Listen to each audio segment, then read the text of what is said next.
নমস্কার, বিবৃতিত থেকে আবার এলাম। আজকে একটা ইন্টারেস্টিং সাবজেক্ট, মহাভারতের চক্রব্যূহ, যুদ্ধক্ষেত্রের সবচেয়ে বিপজ্জনক ফাঁদ। ভারতীয় মহাকাব্য মহাভারতের সবথেকে বিখ্যাত সামরিক কৌশলগুলির মধ্যে একটি হল চক্রব্যূহ। এটি শুধুমাত্র একটি শক্তিশালী যুদ্ধ কৌশলই নয়, বরং মহাভারতের অন্যতম হৃদয় বিদারক ও বীরত্বপূর্ণ কাহিনীর কেন্দ্রবিন্দু। এই কাহিনী অর্জুনের কিশোর পুত্র অভিমন্যুর, যিনি অসাধারণ সাহসিকতা দেখিয়ে চক্রব্যূহে প্রবেশ করেছিলেন, যদিও তিনি জানতেন না কিভাবে সেখান থেকে বের হতে হয়। এই প্রবন্ধে আমরা দেখব চক্রব্যূহ কী, কিভাবে এটি কুরুক্ষেত্রের যুদ্ধে ব্যবহার হয়েছিল এবং অভিমন্যুর করুণ মৃত্যু কিভাবে পাণ্ডব ও গোটা যুদ্ধকে প্রভাবিত করেছিল। চক্রব্যূহ কি? চক্রব্যূহ বা পদ্মব্যূহ এক বিশেষ সামরিক বিন্যাস যা প্রাচীন ভারতীয় যুদ্ধে ব্যবহৃত হতো। এটি একটি চাকা বা পদ্মের মতো আকৃতির হয়, যেখানে সৈন্যরা বিভিন্ন স্তরে বৃত্তাকারভাবে সাজানো থাকে। এই সৈন্যরা নিরবিচ্ছিন্নভাবে নড়াচড়া করতে থাকে, ফলে শত্রুর পক্ষে বোঝা কঠিন হয়ে যায় কোথা থেকে আক্রমণ করতে হবে এবং কিভাবে এটি ভেদ করা সম্ভব। চক্রব্যূহ এমনভাবে তৈরি করা হয় যে একবার কেউ এর ভেতরে প্রবেশ করলে, যদি সে পুরো কৌশল না জানে, তাহলে সহজেই আটকে পড়ে। এই কৌশল সম্পর্কে পুরো জ্ঞান কেবলমাত্র অল্প কয়েকজন দক্ষ যোদ্ধারই ছিল। তার মধ্যে একজন হচ্ছে অর্জুন, যিনি এই গোপন কৌশলটি জানতেন। মহাভারতে চক্রব্যূহের গুরুত্ব। মহাভারতের মূল যুদ্ধ কুরুক্ষেত্র যুদ্ধের 13তম দিনে চক্রব্যূহ একটি গুরুত্বপূর্ণ ভূমিকা পালন করে। কৌরবরা এই কৌশল ব্যবহার করেছিল পাণ্ডবদের হারানোর জন্য। কৌরব বাহিনীর সেনাপতি দ্রোণাচার্য পরিকল্পনা করেছিলেন যুধিষ্ঠিরকে বন্দী বা হত্যা করার জন্য চক্রব্যূহ ব্যবহার করবেন, কারণ যদি কৌরবরা যুধিষ্ঠিরকে পরাজিত করতে পারে, তাহলে সহজেই তারা এই যুদ্ধ জয় করবে। কিন্তু এই কৌশলকে ভেদ করার ক্ষমতা একমাত্র অর্জুনেরই ছিল। আর সেই বিশেষ দিনে অর্জুন কৌশলে যুদ্ধক্ষেত্রের অন্য প্রান্তে ব্যস্ত ছিলেন, যেখানে কৌরবরা তাকে সরিয়ে নিয়ে গিয়েছিল। অভিমন্যুর বীরত্ব। অর্জুনের অনুপস্থিতিতে পাণ্ডবরা কঠিন সমস্যায় পড়ে। একমাত্র অভিমন্যুই ছিলেন যিনি কিছুটা হলেও চক্রব্যূহে প্রবেশের পদ্ধতিটা জানতেন। মহাভারত অনুসারে অভিমন্যু তখনই চক্রব্যূহ সম্বন্ধে জানতে পারেন যখন তিনি মাতৃগর্ভে।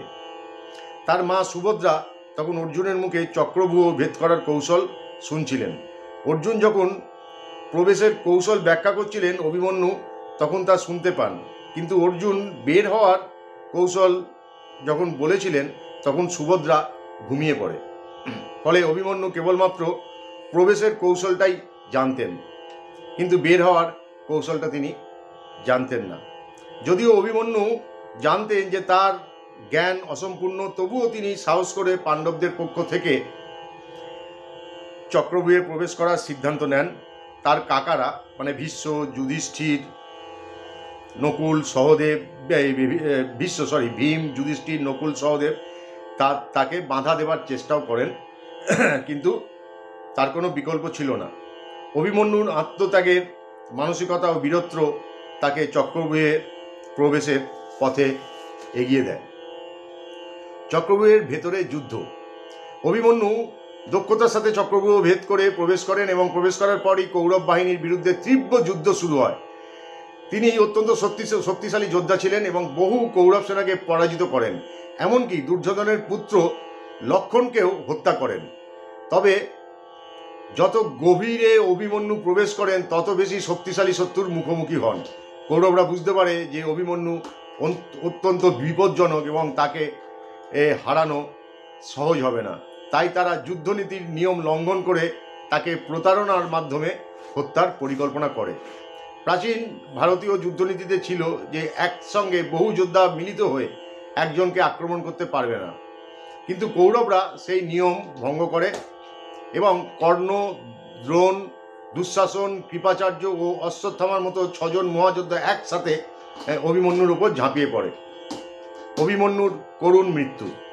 অভিমন্যু অসাধারণ প্রতিরোধ গড়ে তোলে, কিন্তু একসময় কৌরবরা তার সমস্ত অস্ত্র ধ্বংস করে দেয়, তার ধনুক ভেঙে দেওয়া হয়, তার রথ ভেঙে ফেলা হয়, এমনকি তার তরবারিও কেড়ে নেওয়া হয়।